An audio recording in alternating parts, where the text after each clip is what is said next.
No, I could have shined, I think. It was 1991 when Charles Johnson quarterbacked the University of Colorado Buffaloes to a national championship. He was most valuable player in the Orange Bowl, the title game. 100 years ago, Hendrik. One of those guys. It was a different time back then. Football quarterbacks, whether in college or in the pros, were almost exclusively white, and not by accident. The quarterback position was considered the thinking man's position.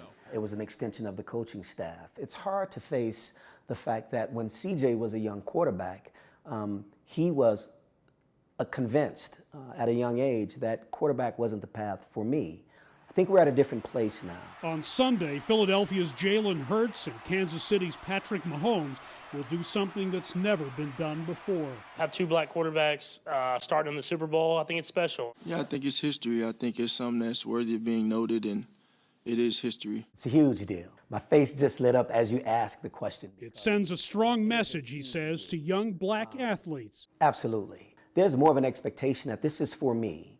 And so in their minds, there's less of a threshold to have to cross. There's less of an impediment, which is progress. At the same time, while some 60% of players in the National Football League are black, only 3 out of 32 teams currently have black head coaches, despite a rule requiring teams to interview at least 2 diverse candidates. We can't quite seem to break the threshold where it's just accepted. In addition, until recently, race-based measures made it harder for retired black players to get concussion settlements. I think there was a headline, was in the New York Times last year, says, does the NFL have a race problem?